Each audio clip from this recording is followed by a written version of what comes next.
Hello, everyone. My name is Htut, and I am from Secondary 4, which means I'm a high schooler. As a student, I like playing the violin. Parents, guests, and those who are here today, I'm sure you all also have your preferred hobbies. So, here's the question. Have any of you ever experienced a moment during your favorite activity where the scarce few seconds of the moment feels like a moment living in slow motion? And by slow motion, I mean iPhone 30 Pro Max Ultra 360 FPS. That moment of clarity and detail where it's just you literally immersed in your favorite activity. It could be a windmill dunk as a 5-foot tall person, a standing ovation on a powerful speech, or even closing a $1 million deal at a board meeting. I have experienced that moment of clarity, which I'll tell you about in a bit. But yes, there is a term for that moment frozen in time. Ladies and gentlemen, boys and girls, welcome to the zone. It's a term used interchangeably with the flow state, and it's when your focus goes to an all-time high, allowing you to make near-perfect decisions reflexively without even thinking about it. This is a mental state where you focus fully on the task, removing all distractions and ignoring everything that isn't related to the task at hand. That is what it means to be in the zone, the flow state, where everything feels flowy. Now you might be thinking, this sounds like the rush of adrenaline, a state where you feel excited and focused, right? Well, not really. You see, while both states produce heightened focus and performance, the underlying chemistry is distinct. When you're in adrenaline mode, chemicals like epinephrine and norepinephrine get activated. However, in the zone, or the flow state, it's a dance of different chemicals altogether, namely the big five: norepinephrine, dopamine, serotonin, anandamide, and endorphins. Whew, quite the names, am I right? These chemicals play a pivotal role in boosting both your physical and mental performances. These chemicals not only enhance the speed, strength, and agility of your physical actions, but also contribute to an improved mental state. They elevate cognitive functions such as pleasuring speed, pleasure response, and most significantly, logical and rational thinking. Mihai Csikszentmihalyi, a Hungarian-American psychologist who can be called the father of flow, once said, "The ego falls away. Time flies. Every action, every movement, and every thought follows inevitably from the previous one. Like playing jazz." Take some time to remember this quote, as you'll be able to understand the zone even further after a while. There have been plenty of studies made where people have gone in the zone, most of them consisting of people doing strenuous activities, like basketball players or almost all athletes in general. And here's a little story from me. I started playing the violin in primary 6, which would be roughly 5 years ago. And during those 5 years, I played the violin for only about 5 months. I learned the violin during those 5 months. Thereafter, middle school happened to me. Academic commitments, puberties, and my social life and circle were expanding, leaving me with little to no time for the violin, until eventually I forgot all about it. Then came Secondary 4, the year where fate would bring the violin back into my life. It was during a school event, a concert, where I had to play the instrument.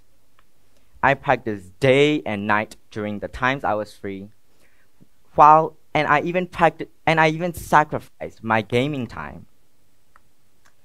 On one occasion, I sacrificed a hangout with my friends, all for the purpose of practicing. Practice, practice, and practice. And of course, it paid off.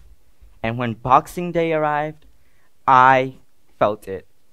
I was ready with no anxiety whatsoever. When I played the first few notes, I was really getting into it. And then I felt it. The limbs started moving by their own. And that is when I felt concentrated, and that is what the zone does. Can you imagine the wonders it did to my self-esteem and confidence?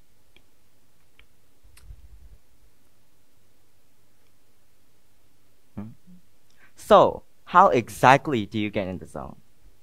You can get into it when two conditions are met: the skills you have and the difficulty of the challenge.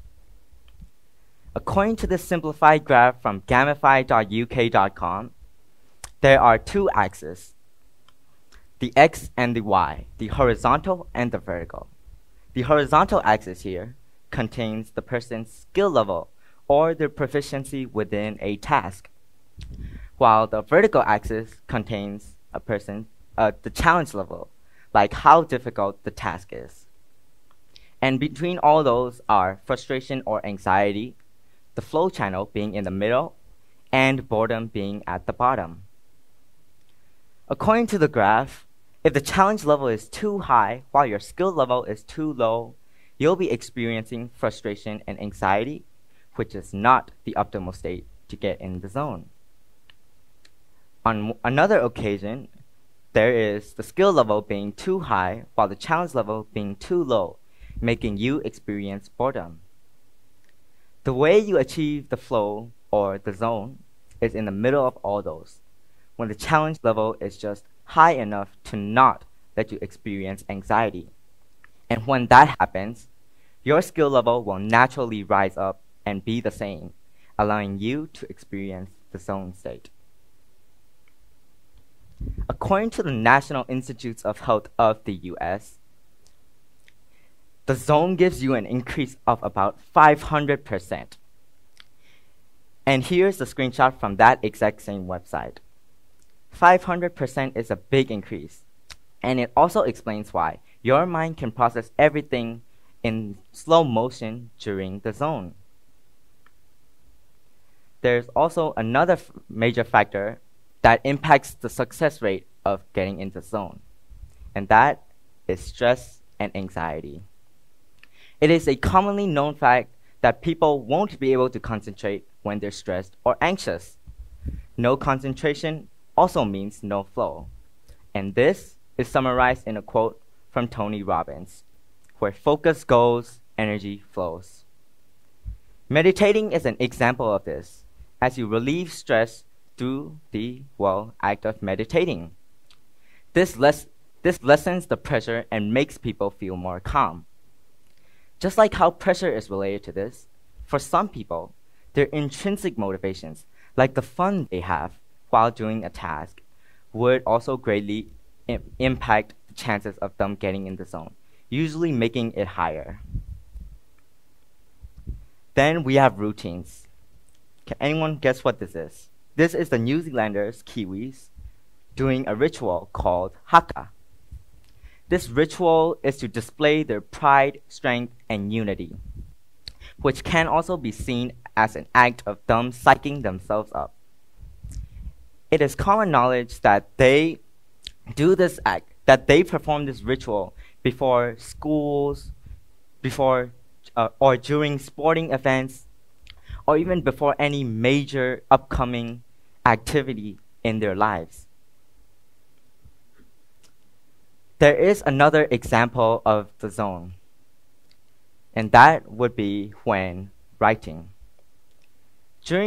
While people write, they cook up characters, plots, settings, and events, all by thinking very hard at that.